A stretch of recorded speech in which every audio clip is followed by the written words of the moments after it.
find someone new, baby, but you know I never will. No, so I choke you down just like a pill.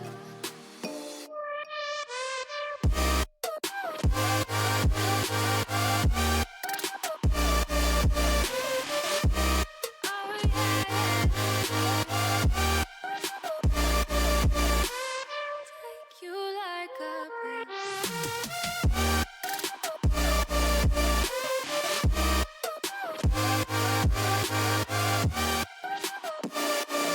in my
Hello, hello.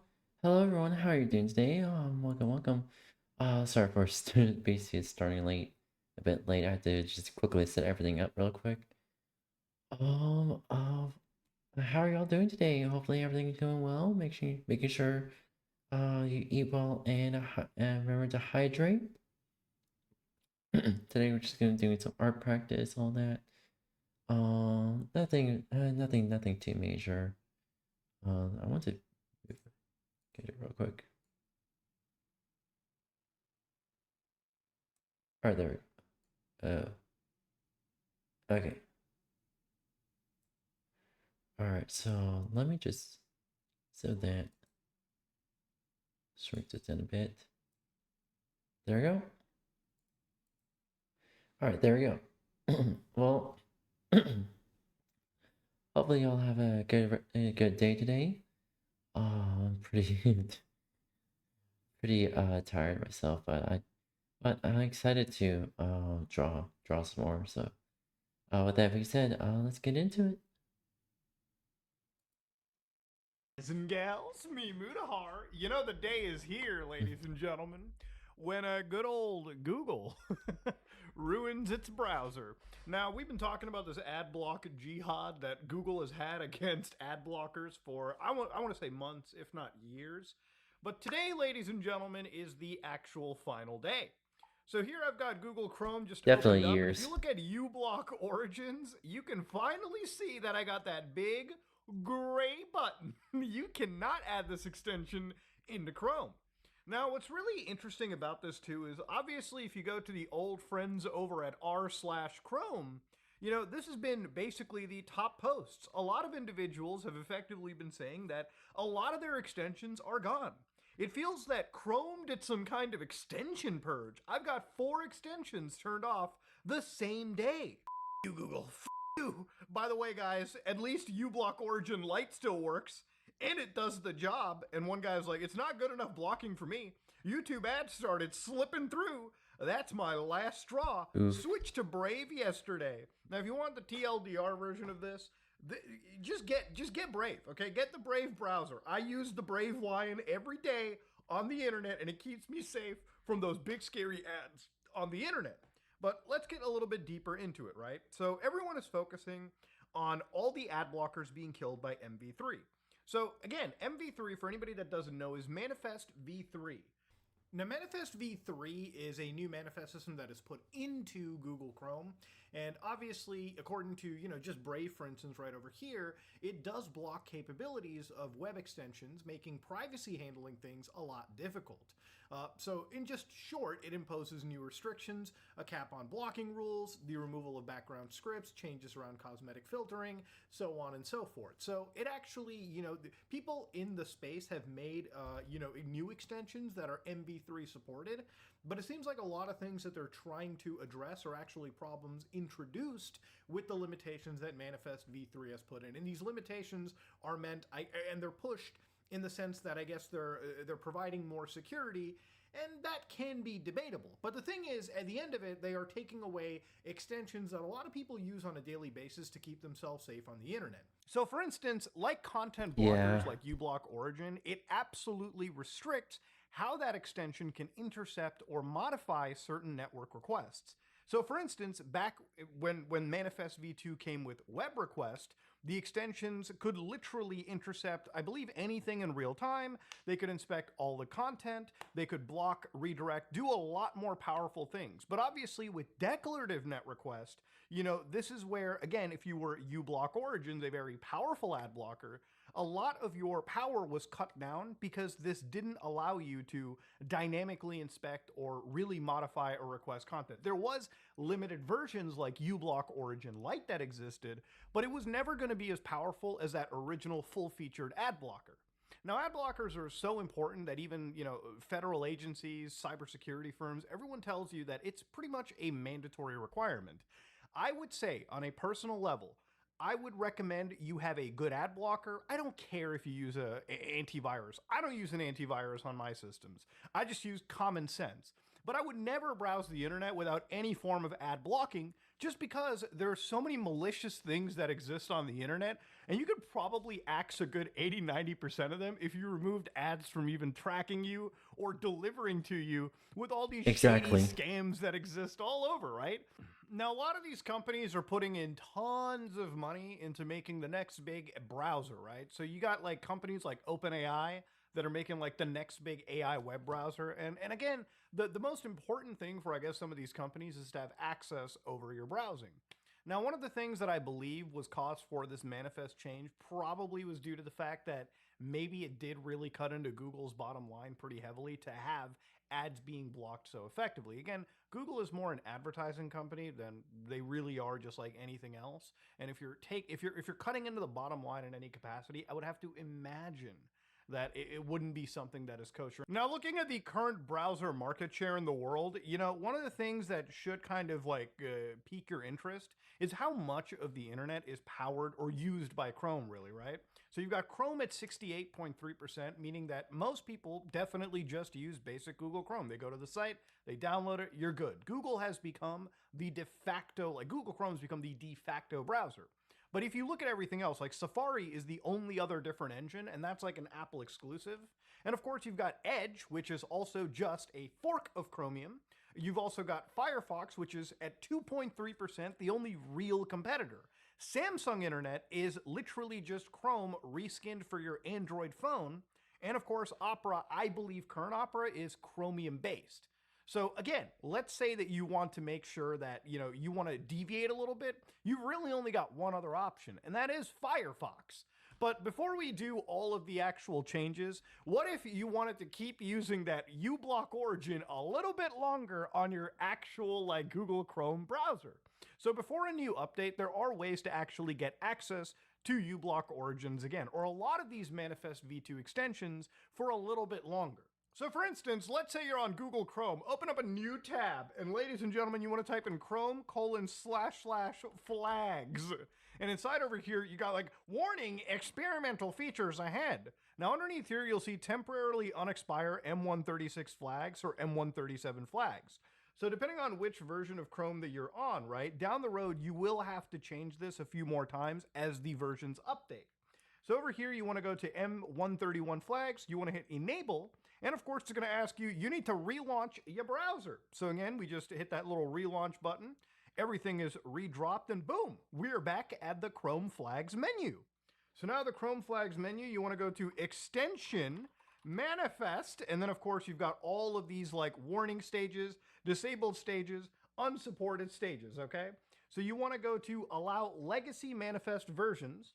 You want to make sure these are all disabled up here, and hopefully if all of this is done, one more relaunch should allow you, in theory, to keep uBlock origins. So for instance, if we go back to the site, woo, we get to add that to Chrome. Now, this doesn't mean that it's going to be around forever, ladies and gentlemen. At some point, this will be sent to the big old cemetery in the sky. So really, what's a better change here? Is there any actual competitor? Well, for one, you can go to Brave Browser. Now, Brave Browser offers you a little bit of a compatibility layer for this. Like, they're kind of supporting Manifest v2 for a little bit right now. But that doesn't mean the support is guaranteed down into the future. So even if you go to Brave, which again is just another Chromium browser, a very good one in my opinion, and one that I use on a daily basis, let's say today was your chance to say, fuck Chrome, fuck Google, I'm going to switch to the Firefox, okay? Well, Firefox is actually, from my understanding, keeping Manifest v2 pretty much on the board. So a lot of those ad blocking tools that Google wants to get rid of, Firefox is absolutely going to be down here and keeping it, right? But let's say that you don't like Firefox because you didn't enjoy some controversy they were in the past. Maybe you're not down with them. Maybe you don't like the fact that this is still at its core, just Google basically paying them money to be their competitor. And there's a whole like, there's just a whole different video topic right there. I've probably covered it in the last several months, just because when I talk about browsers and stuff, when I talk about like big tech, Google, Microsoft, a lot of these companies are usually always involved in the pocketbooks of nearly all their competitors, especially when it comes to things like antitrust. But we're deviating. So a great option that is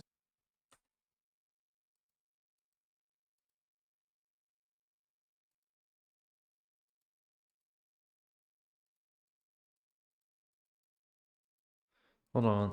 Trying to.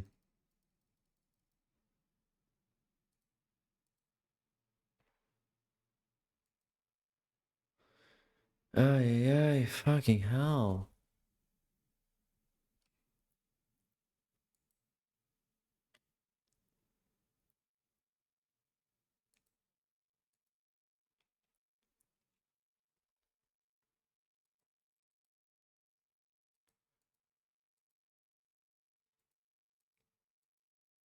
hello guys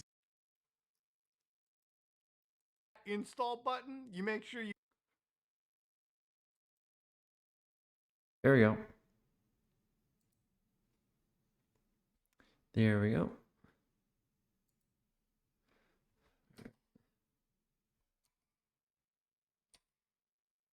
There we go. custom version of Firefox based on privacy, security, and freedom. So let's say, you're somebody that wants no telemetry, you want a private search engine, you want content blockers, you want enhanced privacy, fast updates, and something that's open source, as most big browsers really are, I think, except for Safari. Yeah, you have access to this. So all you got to do is click on that big blue Alrighty. installation button. Now, if you're a Windows user, you click on that Windows. If you're a Mackie user, you click on the Macintosh. Or actually, if you just wanted a really easy option, you just go to your software manager. You go over here and you just type in the words LibreWolf. And then you just click that. You hit that little fat install button. You make sure you hit you just do continue. And boom, it's just installing for you, okay? Done. So now if you guys want to start up good old LibreWolf, here it is. Boom, it just comes with DuckDuckGo already set. And of course, it's just Firefox with a lot more privacy thrown into it. You can go to the search engine. You can I change use it to whatever you LibreWolf, want. as you can see. And again, to show you your level of privacy and ad blocking, from the get-go, this already comes with every ad blocker and everything enabled. So again, if you're worried about browsing the internet, you don't have to worry too much. A lot of the alternatives are there. Even if Google or Chrome or any of these extensions want to take that away from you, you still don't have... If today was a wake-up call when you loaded up your Chrome and you noticed that a bunch of your extensions were turned off, this should be a good wake-up call for you to consider switching to other browsers, because no matter what, I never will agree with the fact that these companies can take away functionality and replace it with things that ultimately are designed to benefit them over the actual end user. I think a lot of these guys can keep saying that privacy is more important for them. It's not. Things like user security is more important to them. Sure, I would imagine nobody wants a big hack, and especially their software tainted in the process. But I would say that reducing the abilities for us to, increase our privacy on the internet, reduce the amount of ads that we see, reduce the amount of tracking is never a good end goal. And that's why projects like LibreWolf, that's why Brave, that's why a lot of these, browsers exist, because they fill that because they sell a product, basically, or they distribute a product, rather, that provides people with the privacy they want. And all it takes is a couple clicks for you to just switch right over. And it's that easy. Now that you have a new browser, actually easy. bro, you never have to worry about Chrome again. I am surprised that people feel that they need to use Google Chrome out of some necessity, when literally so many other alternatives exist. And it takes even, I could understand switching to Linux is probably daunting, but dog, switching your browsers should be as easy as switching your fucking underwear at this point, okay? Come on, there is no excuse. One thing that also really wilds me a lot too is apparently how many people use extensions on their browser. Now, maybe I'm just like the one person in the world that doesn't, but I feel like there's just a lot of people that use extensions. I don't know if people have stuff for YouTube where you can see video statistics. I've seen that on a few people's videos, but I've also seen people use extensions that realistically, I don't know why they would even need to expose their browser to, these kind of unnecessary features, or features that you could resolve in a matter of clicks. So for instance, a lot of actual extensions like Emoji Keyboard Online, free weather forecast. Yeah, I don't understand those extensions. Why can't you just look up weather in your city right there and then? It's in there in every search browser. Unlock Discord, Dark Theme, which to be fair, I've probably played around with extensions like that. Volume Max can make sense. Unblock, YouTube VPN, Gecko Color Pick. A lot of these actual extensions recently just were outed for literally like stealing user data, spying on people, actual straight up malware.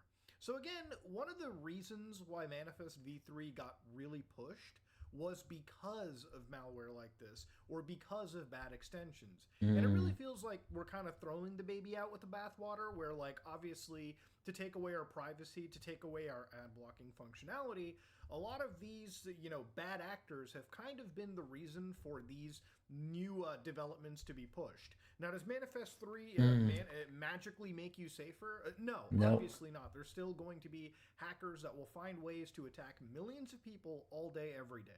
So realistically, if you want to make yourself just a little bit safer, probably should cut as many of these extensions as you can, simply because you're opening up unneeded attack surfaces. Even if an extension is good, you never know down the road if things just change. Hey, You may not really how are focus you? on it. You might actually install these things and Hopefully you're doing okay. so just be wary there.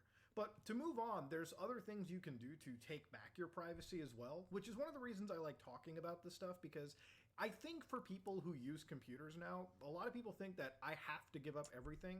I have to make myself unsafe because these big companies have said so. And the next thing I'm about to show you is literally just a search engine that you can use that is detached from Google and every other big tech company. And you can use it on your own device, keeping yourself away from unneeded tracking and needless ads. Now, if you want to couple this with some extra levels of privacy, I have my own search engine aggregator that runs locally on my server. So for instance, I can use the Sear X&G to do my search browsing across multiple search engines without giving up my privacy, without giving up my information, and I get the benefit of everything, right? So literally right over here on this search engine, if I just go, why is Manifest v3 not safe or private? I can just basically hit that big old search button. And granted, it's not as fast as some of the big cloud stuff, but with a response time of about 1 second, I'm getting results that are far better and far more aggregated from all of the search engines in the world. Again, you can mix and match which ones work for you. And not only do I get the results that I really want, like better results than I would find on any standard search engine. I can literally have, these things, filtered out to like a week ago, yada, yada, yada. And then again, I can also use this to search for, again, the images, also news. Everything is just faster. Everything just runs a lot better for me over here. And overall, maybe it's not perfect, but since it's also self-hosted, a lot of what I search for, a lot of my requests are anonymized. I have more privacy. And again, if you're noticing, there are no ads here, and there is far less tracking than you can imagine. This by far may be one of the safest ways to browse kind of the internet, or at least search, especially in a world where we've got so many depreciating search engines and ever rising AI tools as well. This is the best way to keep yourself safe. These are just a few tools in my arsenal. And if you're interested, I'd be totally down with making a video showing you how you can set this up and have it running 24 hours on your home network without you. Once you set it up, it's so easy to forget and let it just do its thing. So yeah, anyways, I've kept you here long enough. If you like what you saw, please like, comment, and subscribe. Dislike it if you dislike it. I am out. Alright. I get it.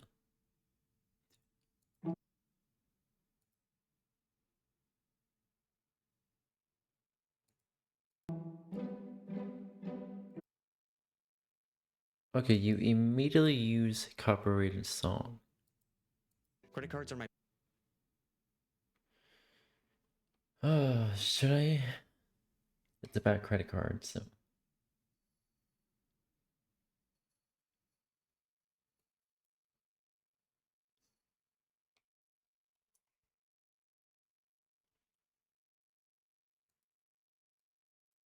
Blu-ray collections or Pokemon cards. Earning like 80,000 rewards points with the introduction bonuses on every card I open fills me with what I think is joy, and it pays off. Over the last 12 months, I've gone on trips to Vancouver, Chicago, had their flights covered by credit card points. It's gotten to the point where I'm making Excel spreadsheets, tracking intro bonuses, and planning on the most optimal strategy to Yeah. to get the most value for my points. I've fallen down rabbit holes online, finding threads of people doing the same thing, and it's got me thinking, how is this whole thing possible? Why do credit cards give away free stuff? Is the whole system of YouTube channels and Reddit pages optimizing credit card rewards purposely designed to keep me engaged in the system? If so, why? And who's doing that? You always hear such horrible stories about credit cards, but I'm having a pretty great time so far. I feel like I'm So waiting for the shoe to far, drop, but I quote don't know unquote. how or when or if it ever will happen. So come with me on this journey as I try to figure out what's going on here, because I have no idea. I hope that looked good. It took a long time to set up.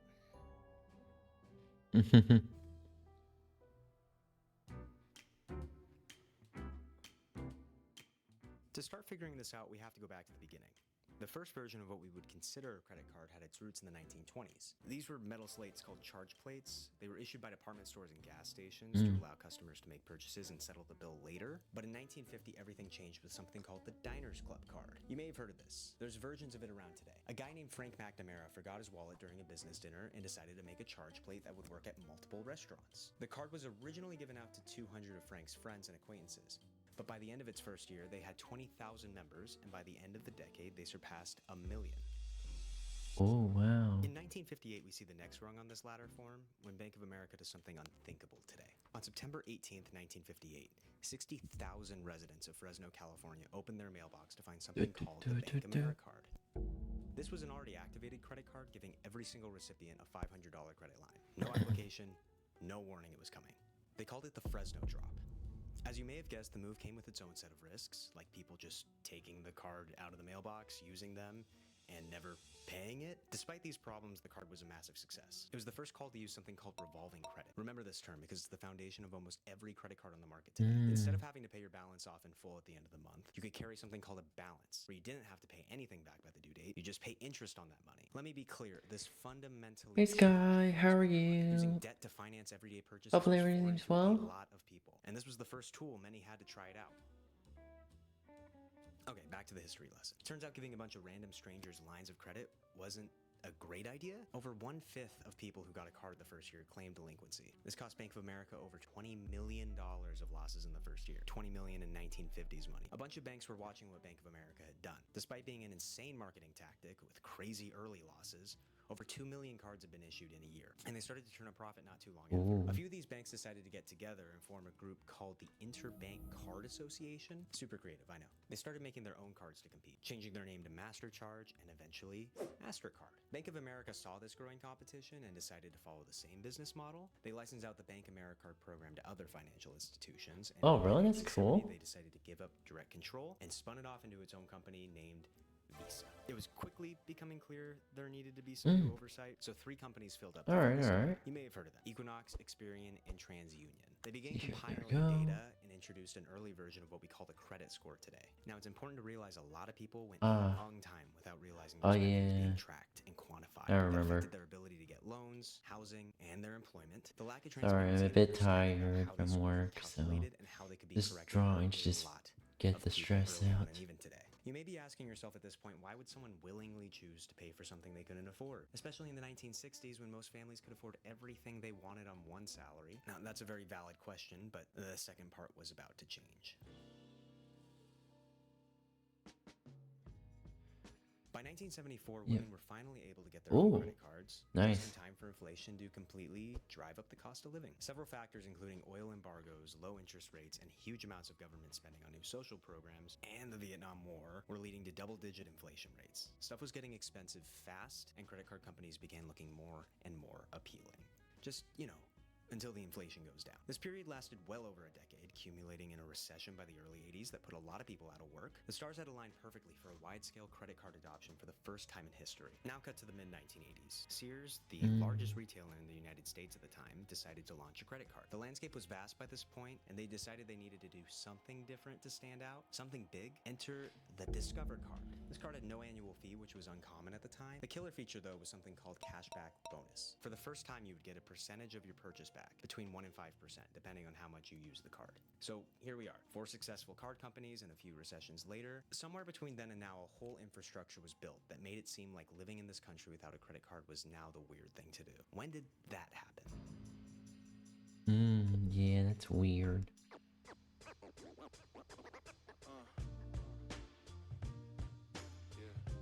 And, okay, this song is actually After the invention nice. of the cashback card, every other credit card company caught on, and by the early 1990s, everyone had their own version of cashback cards, and some had even begun using points. These were different from cashback. They could usually only be redeemed for things like merchandise, travel, or gift cards, but they tended to offer higher value, if you were willing to learn the game, that is. These tactics, combined with co-branded cards from airlines and hotels offering their own reward structures, made cards way more appealing for people who otherwise would have never touched a credit card. Up to this point, whenever you had to pay your bill, you either had to write a check and send it in the actual mail, or go down to your local branch of whatever bank the card was through and pay in person. That wasn't until the 90s saw the advent of online banking. This completely changed how people interacted with their cards. And now you could use a website to view your statements, pay bills, and monitor your transactions digitally. This made a card much simpler, and paying with cash seemed like more of a hassle for the first time. Fast forward and we see the last few bits of innovation in the space that took away whatever friction remained with paying on card. The early 2000s brought contactless payments through RFID chips, and the emergence of mobile wallets in the last decade with Apple Pay and Google Wallet have taken that tech and run with it. Now, a technology that upends commerce to the degree these cards have is beholden to one almighty power. We all know them: congressional banking committees. This was a group of congressmen dead set on reining in the more, shall we say, manipulative practices in the industry. The first of these laws was the Truth in Lending Act. Passed in 1968, it required companies to disclose all relevant information when you open a card. Those little white papers that you get in the mail, that's where those come from. There wasn't much passed in the subsequent decades. It took until 2009 for the next notable piece of legislation. In the wake of the financial crisis, a newly elected President Obama and Congress passed a bill called the Card Act. This law significantly reshaped the credit card industry. It strongly enhanced transparency, requiring credit card companies to be much clearer about interest rates and other fees they try to tack on in the background. It limited a bunch of junk fees and made it harder for these companies to prey on consumers under 21, requiring co-signers for most applications in this group. These changes have made credit card companies pivot into data analytics companies. American Express is a great example. Also, did they put an age limit on the credit cards? Basically, you're not allowed to open a credit line unless you are 21, I think. I'm not sure. People who use American Express cards tend to have higher incomes and spend at higher levels, which makes the data of these consumers extremely valuable. By selling this data to advertising agencies, Amex makes money. Similar practices can be found at MasterCard. They also use a ton of information in-house. If you've ever gotten Can't because I don't really have, like, offers in the mail, quote unquote, not earning enough income. So instead of doing that, so hold on. Well, how else do these companies?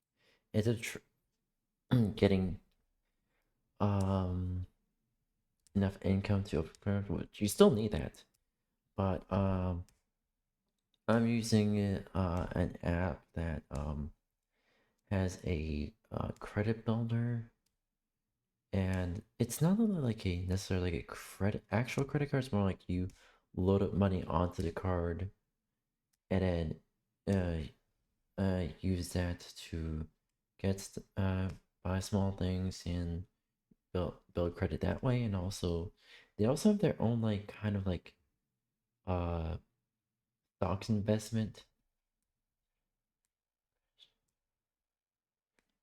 Yeah, exactly. Even the college one is fucking scummy as shit. Yeah. Also, the app I'm using also has its own ability to invest in their stock, so I do invest a little bit of money each time. But after each of my paychecks, I invest a little bit of money as low, not past so I don't go past $10 each during each paycheck to invest in their stock. So hopefully, in the future, those investments will pay off.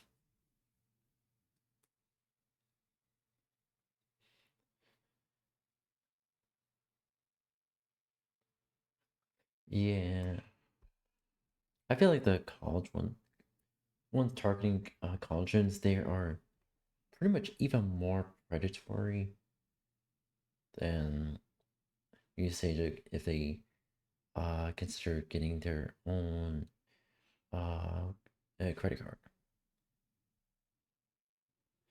Like if they actually make enough money for it. Make money. There are four main ways: interest fees, interchange fees, annual fees, See. and junk fees. Let's break them down quickly. Number one, interest fees. This is the one everyone knows. When you miss your due date for your payment, some cards allow you to roll over the amount until you pay it off, with a fee, of course. With standard interest rates of about 22% in 2024, if you roll over a $1,000 credit card bill, you can expect to pay the credit card company an additional $220. And that's just for the first month. It compounds over time into what some people call a death spiral. Number two, interchange fees. Yep. When you use your credit card for purchases, stores pay a percentage of that transaction amount to the card issuer. These fees typically range from 1% to 3% of pretty much everything you buy. Some cards offer much better benefits than others, but tend to charge an annual fee for the opportunity. Two of the most popular American Express cards are the Gold Card and the Platinum Card, coming in with annual fees of $325 and $695 respectively. Number four, junk fees. Junk fees are basically a catch-all for all other fees the cards may charge you. These include late fees, cash. You know why I avoid getting actual credit card? Because it's not only because of all fees, but also it's the scummy additional fees of either using that credit card too much or not using it at all, or not using it enough.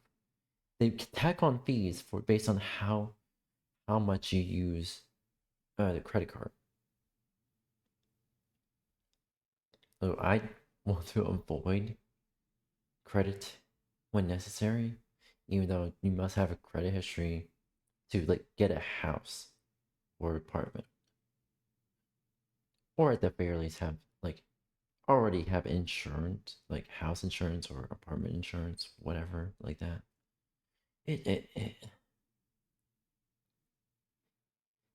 I just don't understand it.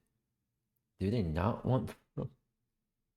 They make it so difficult to pardon. They make it so difficult to get pretty much basically reach milestones in your life. Make it so difficult, and it's just at some point you say, you know which country has a path of least resistance for these milestones? And right now, it's Iceland. Iceland's the one that has a path of least resistance for all milestones. So I kidnap everyone. Let's go to Iceland. Let's go Iceland. It's the easiest place to live in right now. Advance fees, balance transfer fees, foreign transaction fees, and more. Now, it's important to note that these tend to show up more on cheap cards, while ones you pay an annual fee for tend to be more streamlined and less sketchy. You may notice a trend with these fees. They feed on poor people. If you have some extra money in your checking or savings account, you don't have to worry about interest fees, late payment fees, or cash advance fees. Fees, for the most part, you wouldn't even worry about in the first place if you had extra money to spend on the card with $300 annual fee. Not to mention that the expensive card has got crazy introduction bonuses that get you enough points to fly to Hawaii. And the only thing you needed to do was spend $3,000 on it in the first 3 months. These companies make it very clear who they want as clients, and they make it very scary if you try playing the game with less money than they want you to have. But at the end of the day, this kind of looks like a game, right? The rules are complicated, sure, but there are roads to get those rewards points without losing a bunch of money in fees. If only there was some place I could go to learn more. Yes, there is a place. I'm gonna walk you through my introduction to the world of credit cards. Imagine this: you just graduated high school and are about to start college. A lot of changes are going on. Most of them make you feel like an adult for the first time. You may have heard there's a bunch of stuff you get to do when you turn 18, but all you remember doing since your birthday was registering to vote and joining the draft. You Google things you can do at 18, scroll past the obvious and not so nice stuff, and you see open a bank account. It seems like a very adult thing to do, but you don't know where to start. After all, you don't want to mess anything up, as going to adult prison was the next thing on the list. Fun fact,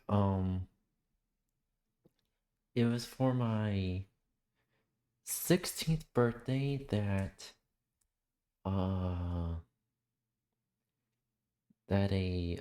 say, I don't want to name him specifically, but that my genetic caretaker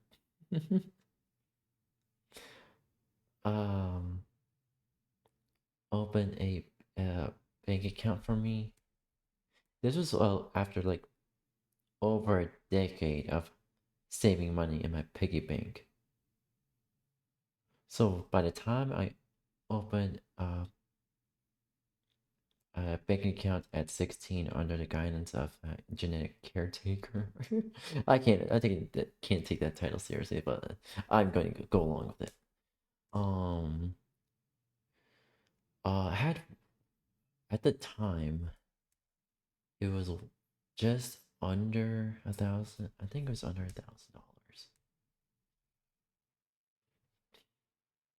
Right now, I'm struggling to save money. I'm struggling to save anything.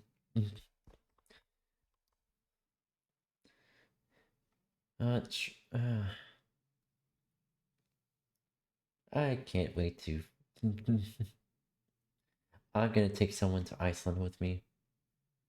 One day, I'll just take someone to Iceland with me. Like, hey, let's go to Iceland. It's the easiest place to live in right now. It's like, okay. Anyway. So you go to YouTube, you find some finance channels that answer your questions, and eventually find yourself watching a bunch of videos by a guy named Graham Stephan. One of his videos really captures your attention: the millionaire investing advice for teenagers. I'm a teenager. This is perfect. The first thing he tells you to do is get a credit card. Why? Aren't credit cards bad? He says it's to raise your credit score early. A part of your score is something called length of credit history, and it gives you a higher score the longer you've had an open line of credit. Then you find another video on his channel called the 5 Best Credit Cards for Beginners. Suddenly your entire YouTube homepage is flooded with other videos like this. You find channels like Credit Shifu and Ask Sebi, and now you're off to the races. I want to make a side note here. One of these finance YouTubers is named Caleb Hammer. He walks people through their finances and tries to help them get better. Anyway, he has this great clip with a guest where he says, you are not a credit card person. You're not even close to a credit card person. There is absolutely truth in this. Despite what these finance influencers say, not everyone has the temperament or foresight to use these cards responsibly. I am far from a financial advisor, but if watching these videos is making you want to open a credit card, try it out. It can be a great move if you play the game right, but if you pay even a single dollar, a single cent in fees or interest, I would strongly recommend cutting yourself off from the ecosystem. In some ways, these companies really aren't that different from casinos. They feed and manipulate biological tendencies to make you justify bad decisions. You should never have to know the interest rate on a credit card. You should never know if you can transfer your balance. If you can't afford something, please don't put it on a credit card. The second you're in the red dealing with them, it's time to pull out. You lost the game, and that's okay. Not everybody is a credit card person. But if you could stay and watch the rest of the video for the algorithm, I would very much appreciate it. I'm saying watching for the algorithm, quote unquote watching. Stuff, I hope. Back to the topic at hand. These creators often talk about advanced strategies for maximizing rewards, which some call travel hacking. It involves leveraging these credit card sign-up bonuses, using reward. Yeah. Oh, that correct. Yeah, I do understand that.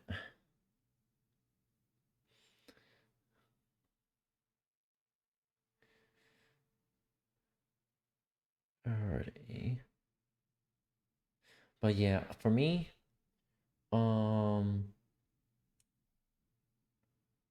I can't even open a credit card because I don't make enough money to open one. So instead of doing that, as I'm gonna say again, I'm using a certain app to build credit. Instead of like a official credit card, it's just I load up my personal money onto that card and use it as a credit card. It's just that money just is used to pay off credit immediately as soon as I use the card. Point multipliers and strategic spending to earn free or discounted travel. They teach techniques like using cards for certain purchase categories. For example, the American Express Gold Card gets 4 points back on dining and groceries, but if you use the Chase Freedom Flex for gas, it gets 5 points back during the summer. Other influencers teach something called manufactured spending, which is when you find new methods to artificially increase your spending when you can't reach the spending goal on a certain card. They usually do this by putting business expenses on personal cards or paying your taxes early on a credit card. While it can be an effective strategy, it's risky if you don't know the rules, which is where the influencers that's risky. If you go farther down the rabbit hole, you'll you'll probably find yourself on r/credit cards and r/churning. And these are pretty active communities of people who like to ask questions, share personal experiences, and offer advice on credit card use and strategies. Here you can find pretty sophisticated discussions on credit card churning. This is the practice of repeatedly opening and closing credit card accounts to take advantage of sign-up bonuses. It can be profitable in terms of the rewards you get, but it can really damage your relationships with these financial institutions if you do it incorrectly. As you'll be able to tell by spending any time on these sites, the practice of credit card churning has not gone unnoticed by any of these credit card companies. They've implemented new rules to clamp down on it. For example, a few years ago, Chase Bank introduced the 524 rule. This restricts people from being able to open any Chase credit card if you've opened 5 or more cards in the last 24 months. Similarly, American Express now has a once per lifetime rule on all their cards. It means you can only get the sign-up bonus for each card once in your lifetime. You may think these rules aren't all that harsh, and you'd be right. After all, 5 credit cards in 2 years is still a lot, and American Express has a bunch of different cards you can churn through. The important thing to know here is these methods were designed to slow people down, not stop churning. The idea that people can game the system is really attractive. If you clamp down on it, no one will open new cards. The fact of the matter is that over 80% of Americans have credit cards, and many are open to getting more. The game is winnable, but the banks hold a lot of cards. No pun intended. They know it only takes one. Definitely pun intended. A concerningly large number of Americans to fall into debt. And these companies know that they'll be the first place people turn to. If you take away one metric from this entire video, please let it be this. As of the second quarter of 2024, the total number of credit card debt in the United States is $1.14 trillion. It's the highest level since the Fed began counting in 1999. I genuinely have a split view on these financial influencers. On one hand, they can act as a guide for people going through a purposely hard to navigate ecosystem. On the other hand, they naturally play into the allure that credit card companies spend billions on every year in advertisements. One thing you can't deny, though, is that they're changing the landscape for everyone. People are more literate on their finances than ever, but they're still falling into the same traps that have been set for decades and in larger numbers. I don't know what the solution is. Does it start with influencers, credit card companies, the government, or you?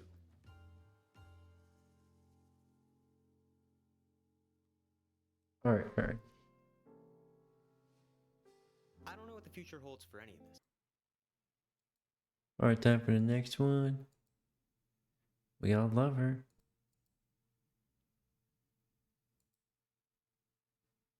You know what's worse than transphobia? Transphobia from trans people. I stumbled across a situation that had me so bothered that I still haven't slept, and it's 6:40 a.m. right now. So what's got my proverbial panties in a twirl? Well, let me just read this summarization real quick. Also, just in case you didn't know, this is my side channel, and yeah, basically the videos here are kind of different. For those who are out of the loop, a user made a post explaining the disproportionate rate of SA against and erasure of trans men. The post was using an informative tone and had obvious effort put into it to avoid usage of loaded language and insults. A moderator told OP to stop bitching, but quickly deleted that reply once she got criticized. OP's post ended up being completely removed. When asked why, they said OP was playing Oppression Olympics and the topic was divisive. Yeah, by the way, this is r/trans, one of the largest transgender communities on the internet. From what I saw, and unanimously in the community, the post was not divisive in any way, shape, or form. In fact, it was building bridges for communication to talk about trans mask issues, something that is overshadowed. But let's continue. They also said that's SA against transgender individuals, not unique to trans mask people, and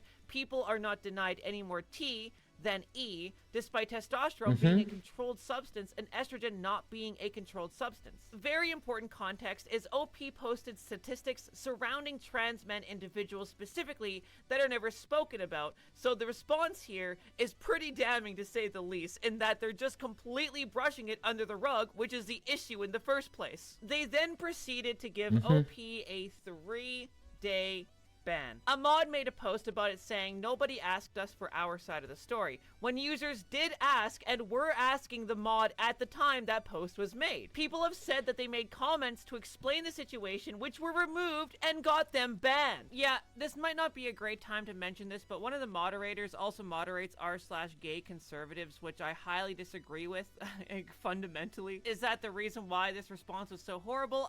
Probably not, honestly. I don't even know if they're like part of it. I think the person that dealt most this damage has been removed. I just thought that was an important thing to like highlight. All of that said, do not go to r/trans and harass anybody. Honestly, that's not what I'm looking for here. I'm just looking to cover the situation so more people know about it. The mod who said that OP was bitching apologized for her usage of the word and said she meant it as complaining, but failed to take accountability for why using anything akin to why even complaining would be an insensitive way to address the subject. They were removed by the head mod. Another apology post was made by a mod. I'm not sure as to what was in the post, but they were basically trying to tell people to stop talking about the situation. This went as far as to even delete posts about being transmask and weren't related, which only compounds the cruel irony that all of this started from a post that was talking about the lack of communication regarding transmask issues. It's 10 a.m. and I'm redoing some of this video because I want to get this right, but I just can't. I can't because everything's been deleted. It's all, you can't make sense of it. None of it makes sense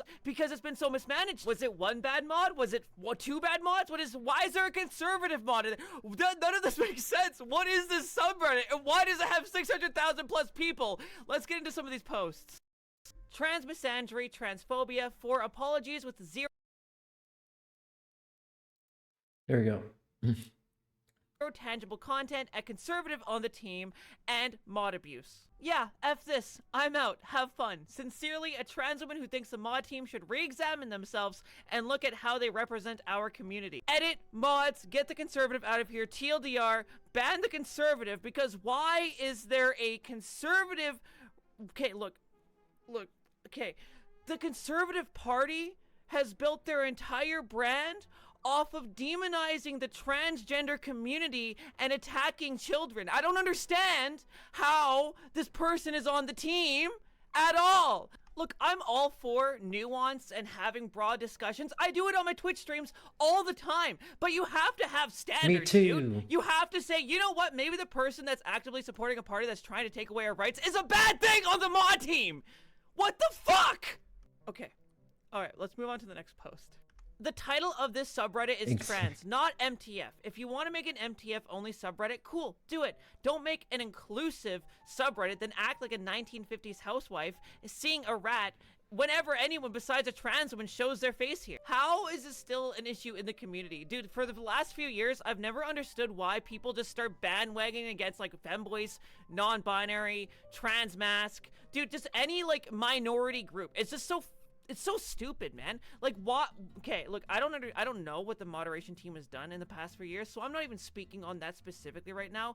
But if there is internalized disdain towards trans mask people in any member of the mod group, they should not be a mod for the trans server. Like, this just fucking makes no sense. Like, it's so stupid. I'm so done seeing this shit. Like, it just makes no sense to me, dude. Like, why can't we just be civil and stand in solidarity now more than ever when everyone's trying to find me in the house? Dude, it makes no sense. And not even the good way. I really want to be fair and not just dunk on the moderation team, so I keep digging and digging and digging to get hard, concrete facts, but they did so much deletion of everything that's happened, it's impossible. It's literally impossible. You can't get a full picture at this point. Which sucks, because usually I like coming to these videos well-informed at every level possible, but I literally just can't. So all I can say is, best case scenario, the team is completely reformed and the server is better for it in the end. But this was horribly managed from bottom up, and it's just disappointing to see that. I want to believe there's some good mods in that team that weren't a part of the situation, maybe weren't even aware of what was happening when it happened, and I'm sure there was, but, you know, we just have to see what happens in the future, you know, and that's about all I can say. Thanks for watching. Bye. Oh yeah, by the way, hit me up on Twitch, link down below if you want to come say hi and stream. It's a fun time.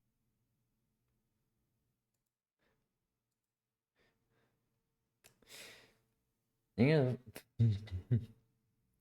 I don't get if I get pre-banned from r/trans or Trans Academy. I love both of those places very much. At the same time, maybe don't have a trans conservative on the mod team. Maybe don't do that. Anywho,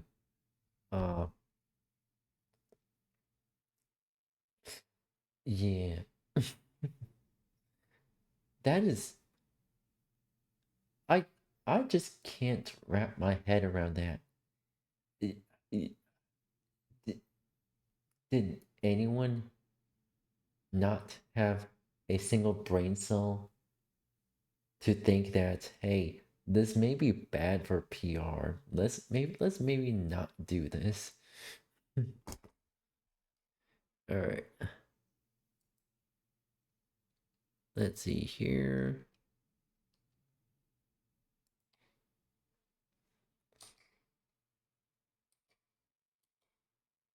All right. Basic user error from a CEO is the reason why North Korea now has $1.5 billion in Ethereum to spend on highly enriched uranium. Also in your Hacking News Roundup, an infamous ransomware gang has just been shut down by the feds. But first, the world's second largest crypto exchange has fallen victim to a $1.5 billion crypto heist. Slight panic ensued, causing the value of Ether to tumble by 4%, all whilst customers of Bybit rushed to withdraw their funds from the exchange. So what caused this? Exchanges like Bybit keep the vast majority of their crypto in cold wallets which are kept offline, and they keep a relatively small amount of crypto in warm wallets where it can be used to actually run the platform, facilitating things like customer withdrawals. The logic here is that if someone hacks into Bybit, theoretically the worst case scenario is that they'll only be able to access the relatively small amount of crypto held in those warm wallets. It's kind of like how ATMs only hold a small amount of cash at any one time, rather than holding all the bank's assets for obvious reasons. However, just like every so often ATMs need to be manually topped up with cash, every few weeks Bybit's warm wallets also need to be manually topped up from the cold wallets. The hackers exploited this process. Bybit uses Safe's multi-sig wallet service to handle this top-up process. Multi-sig means multi-signature, so for a transfer to go ahead, it needs to be signed off by 3 different people, with Bybit CEO being the last person in the chain. And just as he's done countless times before, the CEO received a link to make the transfer. However, this time, whilst it looks like he was making a genuine regular transfer, the user interface he was looking at was totally fake. Whilst the destination address appeared to be Bybit's warm wallet, in reality, it belonged to North Korean hackers. However, there is a bit of mystery here. According to the CEO, the link he clicked to make that transfer looks legit, so perhaps Safe was compromised, or maybe that link he clicked wasn't quite as it seemed. Either way, it really shouldn't have mattered, because the CEO was connecting a ledger device to his PC in order to physically sign transactions. These things have a small screen which shows exactly where you're sending your crypto to. This is really useful, because regardless of whether your computer has been hacked and is lying to you about the destination address, the ledger doesn't lie, and will tell you exactly where your coins are about to be sent. But the screen on a ledger is small and cumbersome to use, so many people skip the verification step and just tap sign, which is exactly what Bybit's CEO did. By signing the transaction, he mistakenly approved a malicious smart contract, sending $1.5 billion in crypto straight to Kim's hacker henchman. Whilst due diligence might not be the CEO's speciality, at least he was transparent. Less than an hour after realizing his screw-up, he hopped on a live stream delivering the bad news to Bybit's 60 million customers. The company did manage to get a loan to cover the stolen funds, so luckily for customers, their funds are safe. This isn't going to be another Mt. Gox situation. The company also announced a bounty of 10% of the stolen coins. That's $150 million to anyone who can recover the funds. Though don't hold your breath on that. While stolen crypto is sometimes recovered, it's rare. A reward was also announced for anyone able to identify the perpetrators of the hack, and within hours, that mystery was solved by ZachXBT, a researcher who connected this heist to a previous crypto hack carried out by Lazarus, North Korea's infamous hacking group. But that revelation is probably the most unsurprising thing about this story. When you're the most sanctioned country in the world, you have to get creative with how you make money. Sometimes that means infiltrating Western companies and infecting them with ransomware, or setting up a production company to animate your favorite TV shows. But for years now, crypto heists have been North Korea's speciality. Just last year, Kim's hacker henchmen were responsible for 61% of all funds stolen from crypto platforms worldwide. 61%! That's $1.3 billion in total. And fast forward to 2025, it's only February and they've already topped last year's numbers. In fact, this latest hack of $1.5 billion is roughly equal to 5% of North Korea's entire GDP. And where does all that money go? According to the UN, other than buying expensive clothes that just don't fit him, Kim spends much of this cash on his nuclear weapons program. So if you were holding any ether in Bybit, there's a decent chance your coins are now going to be spent on highly enriched uranium. Next up, the ransomware gang 8space has just been taken out by the feds. After their dark website was plastered with a seizure notice, there were rumours that these guys might have just faked their own death, pulling a Black Hat style exit scam, but law enforcement quickly confirms that this was in fact the real deal. 8base spawned in 2023, quickly becoming rather successful, occasionally making the top 5 on global ransomware leaderboards. These guys are an affiliate crew, meaning that they don't develop their own ransomware, but rather use the malware of a different gang, Phobos, to carry out their attacks. Each time a victim paid up, Phobos would get a small slice of the pie. That is, before Swiss and US authorities came together and said fuck it, is where 8space hackers are located. So they got Thai cyber police to bust down their door, seemingly arresting the alleged cyber criminals whilst they were in the middle of a movie night. Police also seized phones, laptops and a bunch of crypto, with the whole event being dubbed Operation Phobos Ator. The two suspects are accused of stealing $16 million from more than 1,000 victims worldwide, meaning that each victim only paid on average a $16,000 ransom, a relatively small amount in a world where we frequently see multi-million-dollar payouts. This is because, aside from just a couple of high-profile victims, 8base preferred to target small to medium-sized businesses. However, Europol said that thanks to the takedown, they were able to warn more than 400 companies that they were next on 8base's hit list. The two alleged cybercriminals, both of them Russian citizens, have just been charged by the US and are now facing extradition, where, if convicted, they could spend the next couple decades. Or, who knows, maybe they'll become part of the next prisoner swap between Russia and the US, but I guess that depends on whether they have any connections to the big guy. As always, thanks for watching and I'll see you in the next video. Have a good one. Oof, big oof, mega oof, quadruple oof. In oof, bro.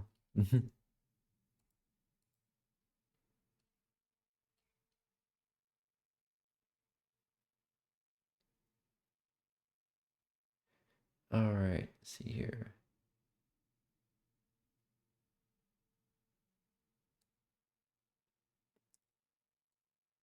Halo. What can be said about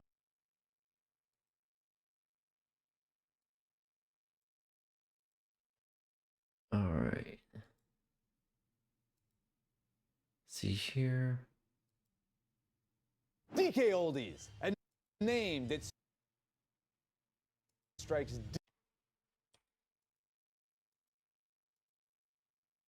Okay, it is like video itself is lagging.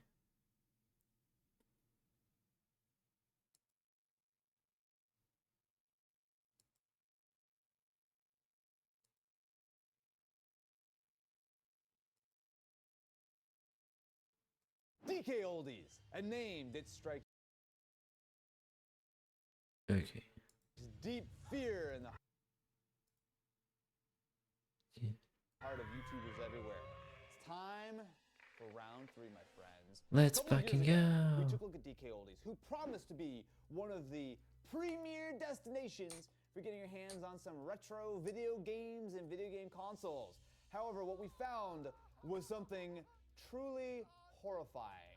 However, it has been quite a while, so let's take a look at not only what we can buy from DK Oldies, but also to see what kind of values they give on the consoles that they sold me 30 seconds beforehand. Let's dive in, shall we? All products, new or used, purchased through DKOldies.com are covered by a 365-day free warranty for an easy exchange or store credit within 365 days. Or you can return your item for the full purchase price, not including shipping, within 30 days. Like, that is quite reasonable, quite reasonable, quite reasonable. I say this because I've never tested their warranty, but maybe we'll see how the items show up and if they actually work. $215 for a PS2 Slim? What? I know that like PS2s have gotten significantly more expensive, partially thanks to companies like DK Oldies for inflating the values, but $215? That seems excessive, right? I think it's a bit excessive, even for. No, that's bad. Okay, for a standard Xbox 360, a black model, so it should be somewhat more resistant to red rings, with a 120 gig hard drive, $115 and that is with no controller? It says controller optional none, but it also says it will come with one compatible wired controller. So what am I getting? I don't know, but I know I'm getting. That sounds like Temu. $55 for original. That sounds like Temu. What the is wrong with you? $330 for a regular fat 3DS? That might be the most egregious. What the It's fuck? literally- I have said many times that investments in 3DSs are probably better than gold, stocks, or bonds, because the 3DSs just keep going up. But I think this is a little excessive. All right, we're gonna have to evaluate how the trade-in process works. But for now, let me purchase our consoles under my secret alias of, wait, I can't use Pierre, can I? Do they know Pierre? I am Lier Puigi today. And Lier I'm going to Puigi. purchase all of my consoles, games, That's and fucking accessories, funny. And we're going to get to the bottom of, is DK Oldies really a scam? All right, my friends, so we have our two separate orders from DK Oldies. Now, these are both purchased under different names, none of which were Austin Evans, and they're also shipped to different addresses. Mostly because I didn't want to make a super suspicious one single giant order to Lier Puigi on $1,300 worth of DK Oldies stuff. All right, let's see what's in box number one. Oh my God, I see it, I see it. One moment, please. Hey, team, you're gonna cut that together so it makes it look like I just changed my shirt, right? One moment, please. Whoa, that's crazy. Imagine that. I'm the world's biggest DK Oldies fan. Oh, that's the Wii U. All right. I will say, definitely some like minor scuffs and what. Oh, that's broken. I can stick my finger in the Wii U. Don't stick your finger in a Wii U, y'all. It's probably still functional. I mean, it is cosmetic, but it's not like a scratch. Like, I mean, this whole panel has been dented in. Man, that is not a good look for a Wii U, especially because we paid more for this, right? So we had the option of the black 32 gigabyte Wii U or the white 8 gigabyte. And this was like, what, 200 bucks? Yes, we paid $200, which is $10 more than the black one. I'm not seeing any other problems other than that initially. So I guess let's get this thing all plugged in and fired up and hope that it is actually fully functional. All right, let's see if our Wii U is Wii U-able. Oh, I hear disc signs of life. Hey! And it hasn't eaten itself alive with this broken fan vent. Let's play some Super Luigi U. Eating itself alive. Mario Brother. What? It's Talking not about even superior. a contest. It's not even a contest. Literally. Luigi's Just so much better. he's taller and that's it. The song is a banger though. The song is actually a banger though. Every Like, second block you ever see in a Mario game has to have a mushroom in it. No! No! Yeah, boy! Luigi Master right here! So I think it's safe to say that while our Wii U is functional, that this damage is not cool. I will say this is not a great first impression. Next up, we have our Nintendo 2DS. Now, I have a fond little spot in my heart for the 2DS because it's actually a comfortable little console to play. So, date 5/22. I miss my stand on 2DS. PC, functionality confirmed. Condition G or A. I assume that's good or average. This was an average 2DS that I purchased. We purchased it as acceptable. Oh, sorry, acceptable average. Yeah. So acceptable condition. So the back looks, I mean, some minor scuffing. That's fine. We do have a stylus, which looks to be correct. First impressions, quite decent. I mean, I'm glad that they set this as acceptable because there are some minor scratches on the screen. Although interestingly, it's on the top screen at the bottom because normally on DSs and 3DSs, the bottom screen is what really gets scratched up because, you know, little Timmy's there whacking away on his stylus. Probably use a better phrase, but I'm not going to. Stylus. There's a little scratch Oh on the no. corner, But generally speaking, it's quite nice. Oh no. How much did I pay for this acceptable model? That's gotta be the best Nintendo DS joke. That's gotta be the best Nintendo DS adult joke yet. Little Timmy whacking on a stylus.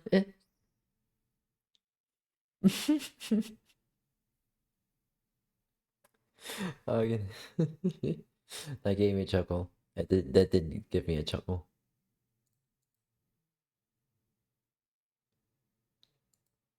Oh, come on. Please. Don't fucking tell me it's buffering. We paid $110. So that's not cheap. It's definitely appreciated in the last 10 years. But I will say that that actually is not terrible. I don't know what the eBay prices are right now, but you're paying some pretty decent money for pretty much anything that can play a 3DS game. Now, to make sure it works, we have also purchased a box copy of Majora's Mask 3D, which is complete in box with the manual. DK Oldies, I know, have at least put more emphasis lately on buying games as well. According to that, it costs $0 to run the Citrus emulator, as long as you have your own DS 3DS BIOS that you can dump and load onto it.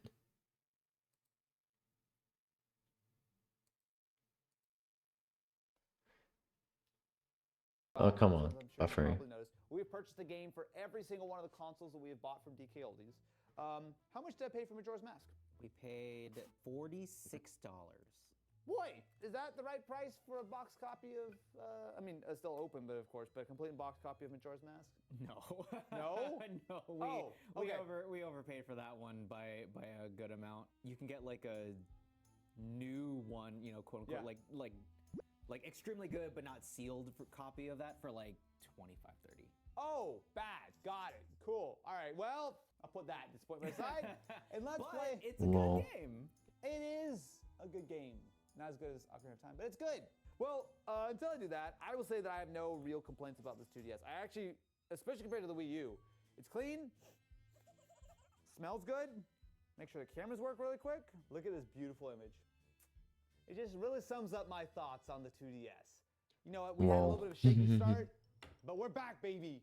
Alrighty, let's see what is next. I think this is our PS2, but we do have, I will say, a first-party DualShock 2. So this is an authentic-looking controller. How much extra did I pay for a first-party controller? We paid an extra $30 for that PS2 controller. And that was not like $30 to buy this. It was a $30 upcharge to go from the third-party controller to the first-party. Correct. All right. Well, I mean, I will say, without having That's a it bit looks like it's in much totally reasonable for shape. I mean, all that kind of controllers go upcharge. fine. Now, before I even open this one, I just want to be clear. Well padded, no shipping damage. If there's anything wrong with this one, we know. We know. And that is a PS2 Slim. That's pretty good. Minus the missing rubber feet and some minor scratches on the bottom. This actually does look like it's in quite good condition. So we did also purchase a copy of Army Men Sarge's Heroes 2. My 20-year-old recollection is that I actually kind of enjoyed that game. Hey, PS2 is PS2ing. We get that PS2 energy, baby. Woo! All right, so PS2 is start. PS2ing. How do you do things? Oh, is it jump? That's a line and a Is it half. button to rotate immediately? What the? Okay. Whoa. Oh my God, it's inverted. Jesus Christ, it's inverted. What? Turn. Wait, no, he's doing it again. I'm not doing that. Wait, that's not like a thing that the game does, is it? All right, let me just try to swap out the controller and see if a controller we already have works better or if the game being weird. Center. It centers. Okay, it's the game. All right, how much do we pay for our PS2 plus the upcharge on this controller? We paid $245.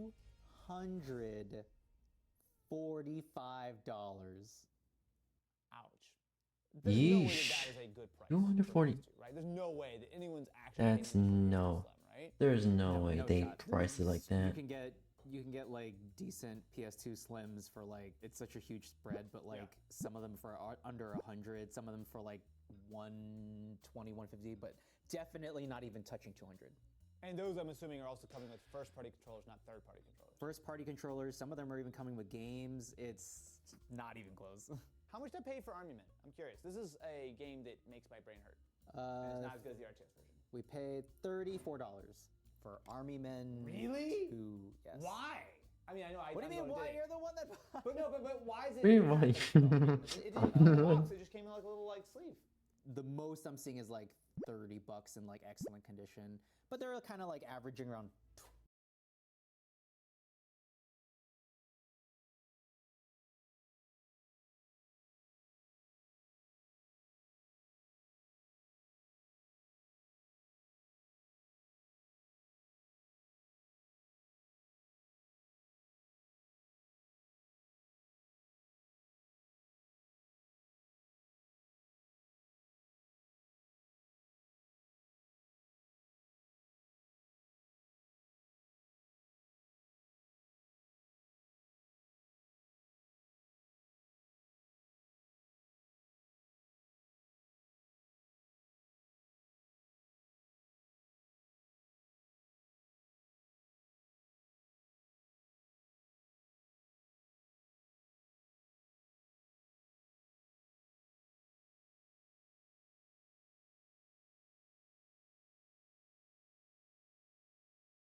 Love was a grave, and we fell into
My deepest apologies.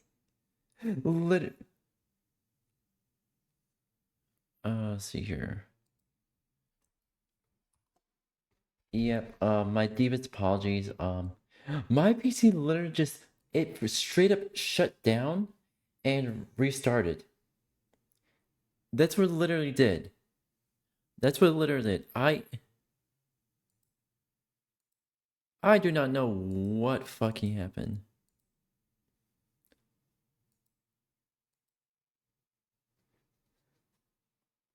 Like it all I have is playing YouTube, my PDF open and art. So I don't know what the fuck just happened.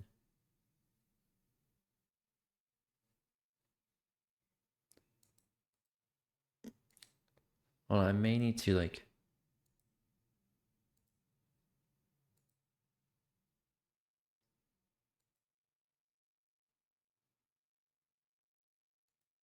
So what the fuck just happened?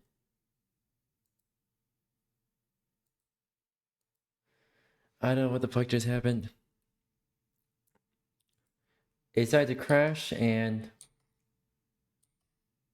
Makes my brain hurt. yeah, I'm sorry.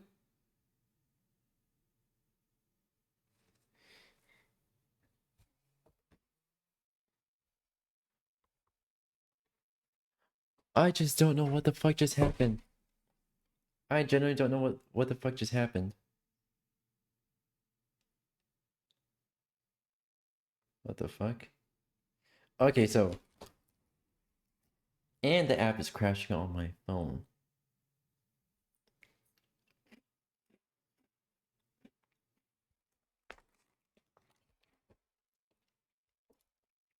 So yeah. That just happened. Not as good as the RTS version. We paid $34 for Army Men. Really? Yes. Why? I mean, I know. What do you mean? Why? You're the one that. But no, but why is it? It's not a $34 game, is it? It didn't even come in the box. It just came in like a little like sleeve. The most I'm seeing is like $30 in like excellent condition, but they're kind of like averaging around 1T-ish. You know what? This is kind of like the worst part of DKLDs.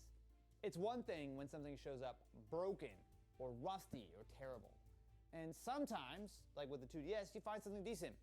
This is like just kind of mid, and that the console is fine. The price is absolutely where the problem is. But like, you never know what you're gonna get. Which nicely brings me into the second box. All right, box number 2. Okay, so I'm seeing a lot more third-party stuff in this box. So this is a third-party adapter for our GameCube. And there's also a third-party, at least it's still sealed. Oh, that controller was for scary. GameCube. That was So I'm scary. guessing that there's a GameCube here. Okay. Oh, wait, before I go too deep into it, But was this good or was this acceptable? The GameCube was acceptable. so because the PC just suddenly just shut down, restart like that. Ian as well were decently into the stream. I'm just gonna end it off early here, investigate what just happened to my PC, and hopefully get this resolved and no more hiccups with it. Anywho, with that being said, hope you all have a good rest of your day, evening, night, or time zone. Make sure you're eating well and make sure you're hydrating too. Anyways, hope you all have a good rest of your day, evening, night, time zone. Hope your day's been well. If it hasn't, then just trying to do something to take your mind off of what happened, whatever happened, and bleh. Oh yeah. Okay, so and if y'all there's a Discord. There's a Discord. Oh, I can't do it alone. I literally have to do it on the actual stream. Lunch.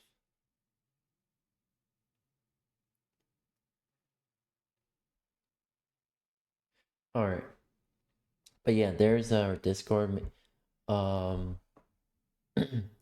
There's our Discord. Y'all can join it if you want to. Anyways, so if y'all need anyone to talk to, we got people on there who can talk, who can hang around, give you company. Anyways, I hope you all have a good rest of the day, evening, night, time zone. Make sure you're eating well, make sure you're hydrating, and with that being said, I gotta get going, so bye bye, Matadema Blitzies. Oh, there you go.